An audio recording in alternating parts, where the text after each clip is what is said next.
I opened my banking app expecting to see the $18,420 I'd spent 4 years building through late-night shifts and skipped meals.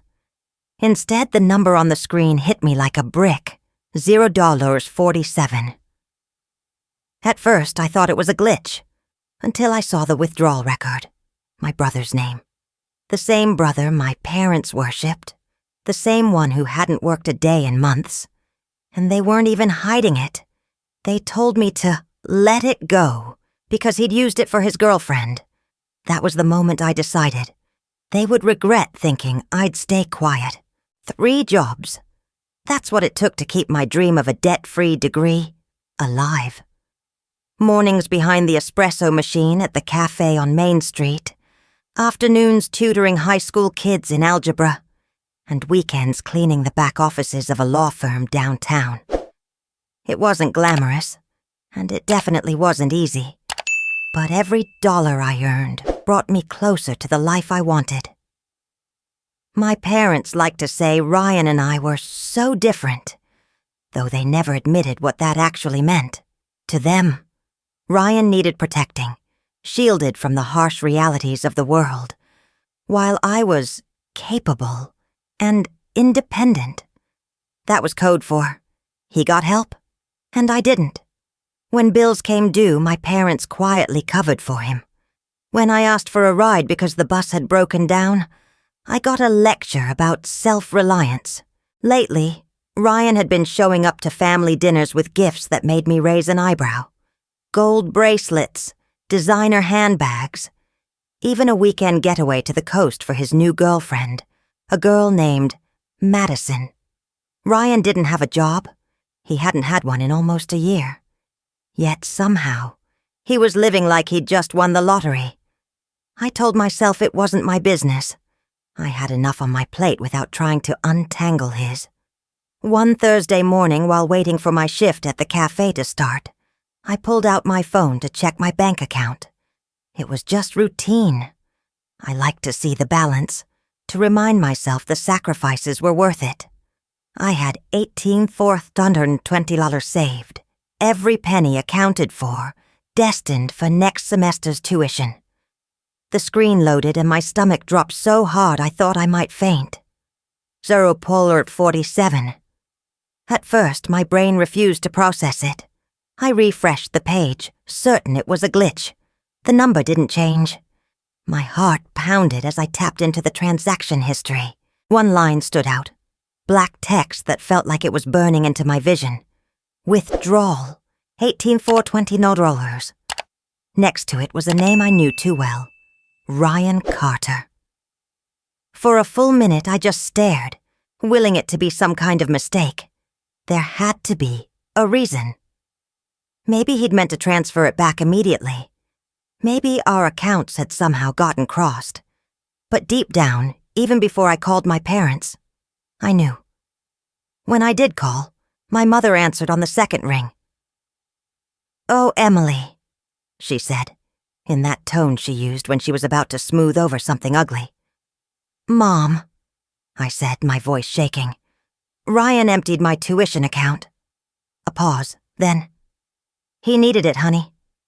Madison's lease fell through and they had to put down a deposit right away. You can make that money back. He couldn't." I gripped the phone tighter. "That's my education. That's my future." "You're strong," she replied, like it was a compliment. "He's not." That was it. No apology, no plan to return the money. Just the unshakable belief that Ryan's needs outweighed mine. I hung up before I could say something I'd regret. For hours after, I drifted through the motions of my shift, burning my fingers on the steam wand, forgetting customers' orders. When I finally clocked out, I didn't go home. Instead, I walked to the small park a few blocks away and sat on the cold wooden bench near the pond. The late afternoon light turned the water gold, and a family of ducks glided past. I reached into my bag and pulled out my wallet. It felt almost mocking now, stuffed with a handful of crumpled singles and coins, the tiny change left from my last paycheck. I thought about the jar I used to keep on my dresser when I first started saving. Every night I'd empty my pockets into it. Quarters, dimes, nickels. It was slow, but it was mine. And now, all of it was gone. I don't know how long I sat there. Long enough for the air to turn cold. Long enough for the streetlights to flicker on. That's when I made myself move. If I was going to survive this, I couldn't let grief pin me to a bench. Back at my apartment, Lena, my roommate, was sprawled on the couch with her laptop. I barely managed a hello before going to my room, but something tugged at me to check one more thing. I powered up my old desktop and pulled up the county's public records site. It took 20 minutes of digging, but I found it. The lease agreement for an apartment in Madison's name. Right there, in black and white, was the landlord's note. Security deposit paid by Ryan Carter. And there was something else. A detail small enough most people would overlook, but not me. The deposit had been paid from a personal account that wasn't authorized to access my funds, meaning, legally, it had been taken without consent. A hole in their plan, a hole I could use. I leaned back in my chair, my mind whirring. For the first time all day, I felt something other than grief or anger. I felt a spark. The day after I discovered the lease documents, I decided to try one last time to resolve things without turning it into a war. I called my parents and told them I wasn't asking for all the money back at once. Just small payments. A plan that wouldn't sink anyone. I thought maybe if I approached it calmly, reasonably, they'd at least meet me halfway. My father chuckled like I'd just told a joke. Emily, that's not realistic. Ryan's got his own bills now. You can work more hours, you're young. You'll recover faster than he can. Recover faster? My education wasn't a sprained ankle, it was my future. But before I could say that, my mother jumped in, her voice dripping with irritation. This is family, not business. Stop acting like you're owed something. That was the end of the conversation. So I worked. I picked up 2 extra closing shifts at the cafe and a weekend gig helping an elderly neighbor with errands. The exhaustion crept in slowly at first. A heavier head in the mornings, a stiffness in my back. But soon, it was impossible to hide. My reflection in the bathroom mirror was a stranger. Dark circles under my eyes, shoulders hunched, the permanent crease between my brows. One rainy Wednesday, I sat at the cafe counter during a lull, watching a table of college kids laugh over shared fries. Their laughter was easy, effortless. I couldn't remember the last time I'd laughed like that without calculating how many minutes it was stealing from my study schedule. For a brief, aching moment, I wanted to trade places with them, just to feel light again. The thought barely had time to settle before my phone buzzed in my apron pocket. It was a message from Ryan. Stop making this a big deal. I stared at the words until they blurred. My chest tightened. Not just from anger, but from the realization that, to him, this wasn't theft. It wasn't betrayal. It was an inconvenience he wanted swept under the rug. The pressure of pretending I was fine built until it finally broke during my economics midterm. I'd studied, or at least tried to, but my brain refused to hold anything. When the exam landed in front of me, the questions swam. My hand shook so badly, I couldn't even write legibly. I failed. My first failing grade in college. Friends noticed I was withdrawing. Invitations to study sessions and movie nights dried up after enough, "Sorry, I'm working," replies. Even Marissa, my closest friend since freshman year, cornered me outside the library one evening. "Emily, you're disappearing," she said softly. "You're here, but you're not here." Her words stung because they were true. Somewhere between my brother's theft and my parents' dismissal, I'd stopped living and started surviving. I didn't know how to fix it without the impossible: getting my money back. That night, back at the apartment, I finally told Lena everything. She'd noticed the late nights, the skipped meals, but I'd brushed it off until now. I sat on the edge of my bed, voice low but steady, recounting every detail, from the first gut punch of seeing 0.47 in my account to Ryan's smug text message. When I finished, Lena closed her laptop slowly and turned to face me. "Do you want them to pay legally?" she asked. The words hung in the air, sharp and electric. I blinked. "Legally." She nodded, a small knowing smile on her lips. "Emily, I'm in my 3rd year of pre-law. If what you've told me is exactly how it happened, there's a case, and it's stronger than you think." Something in my chest shifted. Not quite hope, but the first spark of it I'd felt in weeks. The next evening, Lena pulled her desk chair over to mine, and we opened my online banking together. She moved with quick, practiced precision, scrolling through line after line of transactions until we landed on the one I already knew by heart: $18,120 withdrawn. "That's it," I said quietly. She didn't respond right away, her eyes scanning every detail on the screen. Then she leaned back, a slow smile forming. "Emily, this is unauthorized. He had no legal right to move that money. Your account is in your name only. No shared access. This is textbook misappropriation of funds." Hearing it phrased like that, legal, indisputable, felt different. It wasn't just my opinion. It was a fact.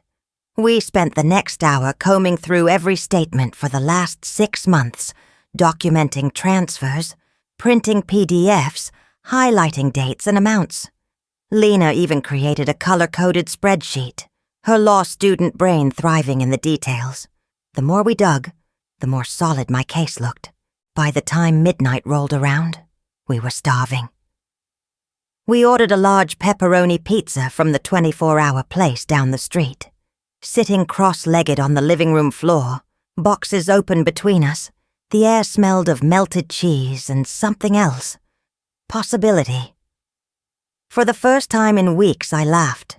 Not a polite chuckle, but a real laugh that shook my shoulders. Lena raised her soda can in a mock toast. "To justice, and extra cheese." "To justice," I echoed, clinking my can against hers. After we'd eaten, Lena flipped open her laptop again. "Okay, here's where it gets even better," she said, eyes glinting. She pulled up a PDF she'd found in the county's public records, the lease agreement for Madison's apartment. "See this clause here? If the security deposit was paid with stolen funds and proven in court, the tenant can lose the deposit entirely and face eviction." My breath caught. So not only could he lose the money, but Madison could lose the apartment. Lena finished. It wasn't about wanting to ruin her life. She might not have even known where the money came from. But the leverage was undeniable. Over the next few days, Lena and I built our plan like architects, drafting a blueprint. Step 1. Prepare every document we might need. Step 2. Set the meeting on our terms. Step 3. Present the evidence, give him a choice, pay back the money, or face legal action. We decided on a neutral location, the coffee shop near campus where Lena's friend worked the counter and could keep an eye on things if they got heated. I practiced what I'd say, standing in front of the mirror until my voice sounded steady, firm. "Look him in the eye. Keep your tone even," Lena coached. "Firm doesn't mean cruel. You want him to know you're serious, but you're still human." I nodded. I didn't want to become someone cold and unrecognizable in this fight. I wanted to walk away knowing I'd stood up for myself without losing who I was. Then, just when I thought we had all our pieces in place, Lena dropped another bombshell. I did some digging, she said almost casually, and found out Ryan owes money to someone else, a guy named Tyler, apparently for a car he never finished paying off. My eyes widened. How do you even know that? Small town, she replied with a shrug. People talk, and Tyler's not exactly shy about being owed money. If Ryan's worried about his reputation, this is another pressure point. The leverage was stacking up like chips in a poker game. And for once, I wasn't the one holding the losing hand. That night I typed out the message we'd decided on. Simple, direct, impossible to ignore. We need to talk about the 18,420. I sent it to both Ryan and Madison, attaching the time and place of the meeting. I hit send, my heart pounding, and leaned back in my chair. The pieces were on the board. Now it was time to see how they moved. The coffee shop was unusually quiet for a Saturday afternoon, the hum of the espresso machine barely breaking the silence. I sat at the corner table with Lena at my side, a manila folder resting between us. My hands were steady, but my pulse thudded in my ears. Ryan arrived first, swaggering in like he owned the place. Madison trailed behind him, smiling politely, as if this was just a casual get-together. When they sat down, I didn't bother with small talk. I slid the folder across the table and opened it so the papers faced them. "These are my bank statements," I said. "Here's the withdrawal from my tuition account, and here's the lease agreement for your apartment, Madison." Ryan's smirk was immediate, his voice low and mocking. "You wouldn't dare take this anywhere. This is family business." Before I could respond, Madison leaned forward, her brow furrowing. "Wait, this money came from your tuition account?" I looked her in the eye. "Every cent. I worked for 4 years to save it."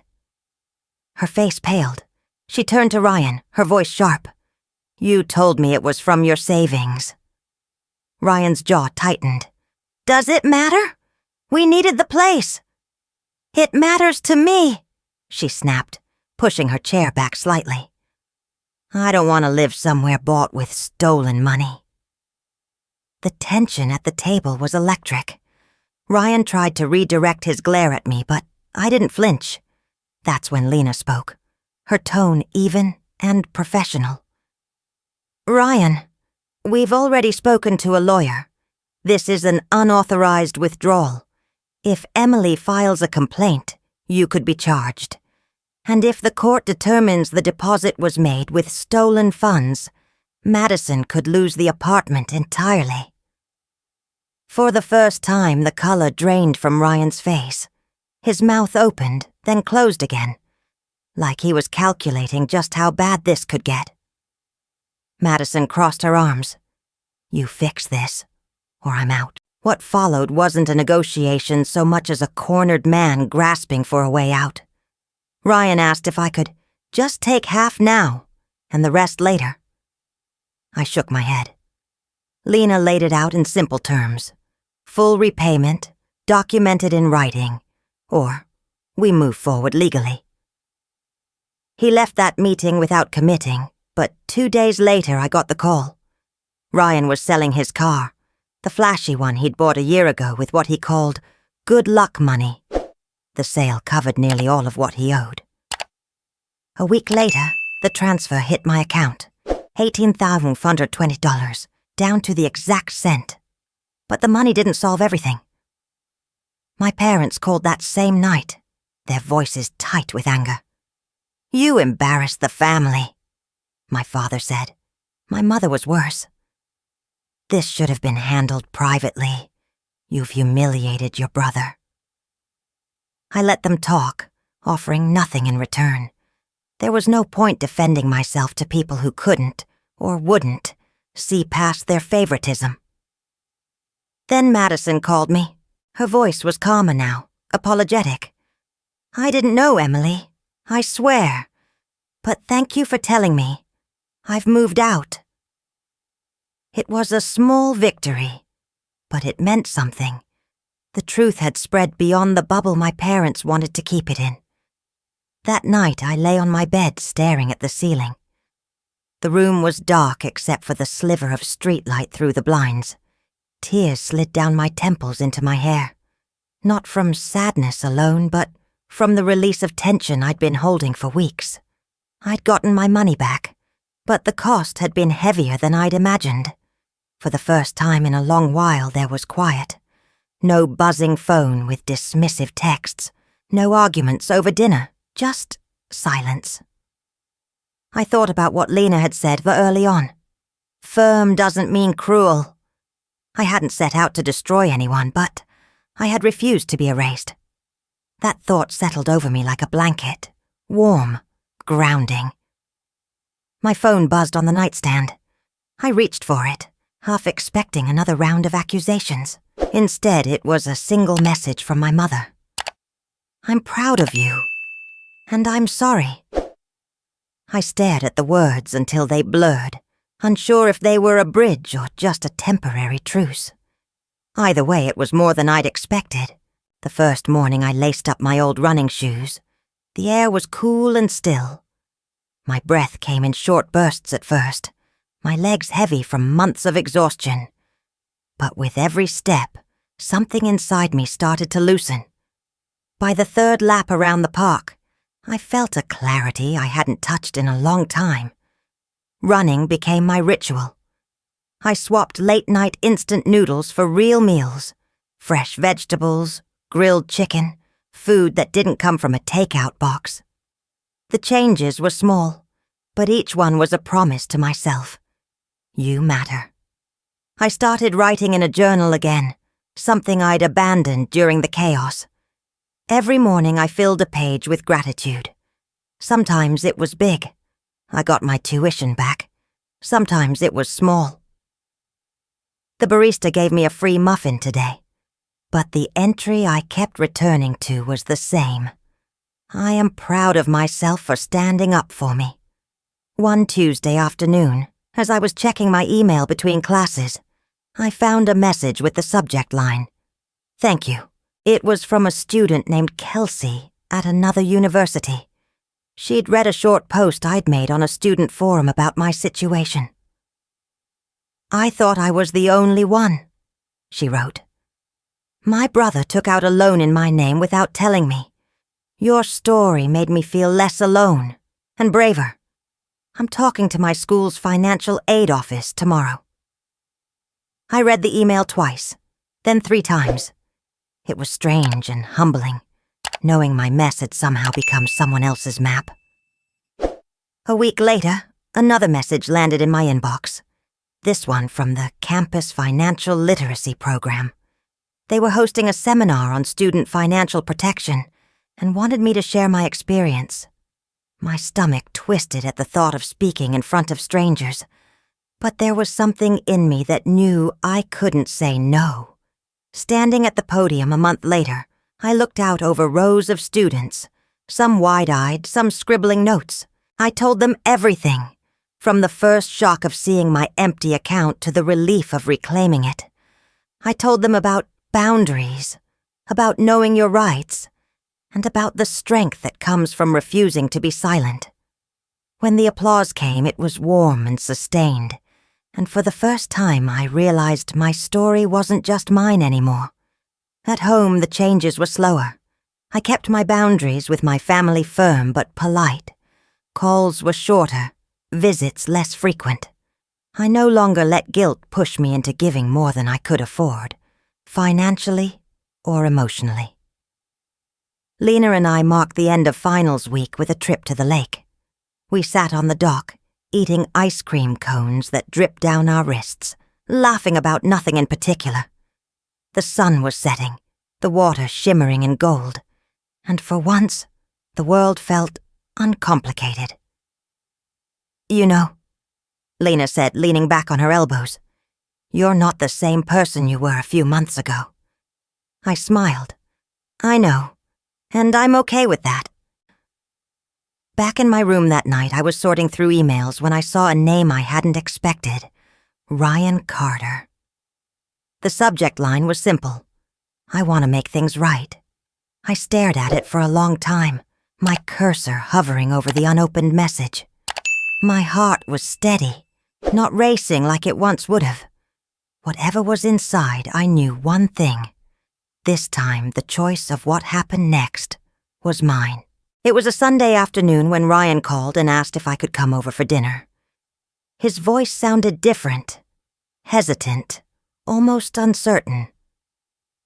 I wasn't sure what to expect, but Lena told me to go. "You'll know what to do," she said.